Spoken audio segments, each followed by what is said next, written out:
June 4th, 1945, Palalilu Island.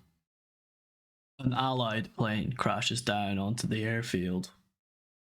German trucks transporting the undead and Element 115 are struck.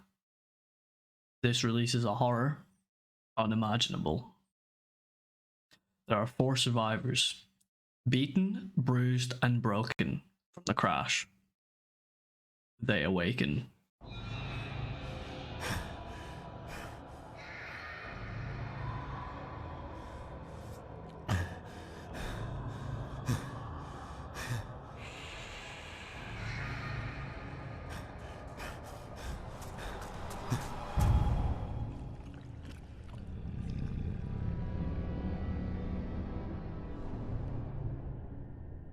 Nacht der Untoten. The first zombie map, translating literally from German, mean Night of the Undead. The name being an interesting nod to the George Romero movie Night of the Living Dead. Treyarch would go on to hire a celebrity cast for the Black Ops 1 map Call of the Dead, in which George is the main boss. Nacht der Untoten was initially hidden by Treyarch until completing the campaign. It started what we know today as Nazi Zombies. In its early development, it was given the code name Nazi_Zombie_prototype. This is attributed to the fact it was designed fully by a small team of developers. They did this in their free time, with the initial idea being a tower defense-like mode in which you eventually get overrun. The extra content was supposed to be played from the German POV on the beaches of Normandy. Jesse Schneider states that we had an idea for the end of Call of Duty World at War, in which you'd be placed at the bunker and you couldn't leave. To your right would be a German officer screaming at you to get on some machine guns, and then to your left would be those machine guns. They would be mounted on a window overlooking a beach. The player was then supposed to realize that you were on the beaches of Normandy from the German perspective. However, this was never implemented due to resistance in allowing a player to play as a German soldier. However, the idea of being held up in a bunker type of place and surviving against endless charges of enemies did. Schneider goes on to add that the campaign had a mission in which the soldiers were dazed. In this mission, they looked like zombies. There, the idea for Nacht der Untoten was born. On weekends, him and a colleague worked on the game in their free time.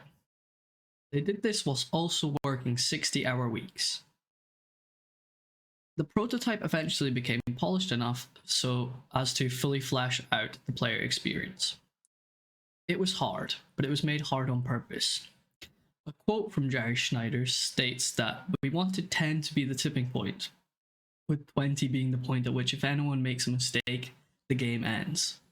Using assets stripped directly from the multiplayer map Airfield, along with character animations from the campaign, they had a basis.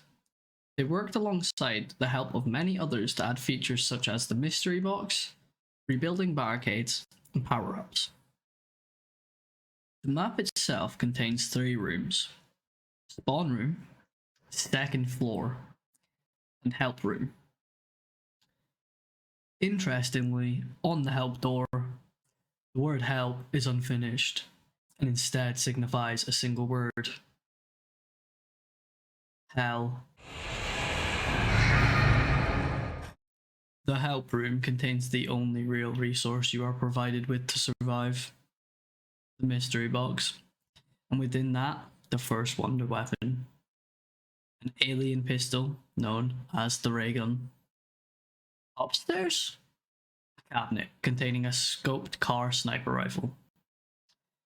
This almost directly envisions the developer's idea of tower defense. You're almost led to believe that you can really keep the zombies out, each round giving you just enough time to rebuild your barricades, even using explosive barrels to take out the zombies as you get more and more overrun. But eventually, it's too late. You will perish. Nacht der Untoten came at a time when things were still being figured out in the zombie scene. Whispers of zombie dogs once you hit round 30, Hitler boss at round 100 all flooded the game, giving it an edge of mystery to the simple yet difficult map. There were only 4 power-ups: nuke, max ammo, double points, and insta-kill. Along with that, zombies couldn't hit you through barricades. This is the only map to include an on-screen timer. Picking up 2 separate double points resulted in it dropping quadruple points. There were no perks, no pack-a-punch, nothing. Due to this being the first map, there was no quest, no Easter eggs. After all, it had only been created by the developers in their downtime between finishing an already tight schedule for the game's release. However, they did include that knifing the radio in the help room could play various songs. So then, how did players get on? Well, a player named Crops managed to obtain around 8,817, achieving the map's reset. Other players managed to achieve 1,000 plus. In preparation for this video, I decided to start a run. I died at round 371, and I'm currently ranked 20th place on the leaderboards. I am now going to play a clip of what an average round looks like at 300 plus. For video purposes, I'm going to play it at an increased speed.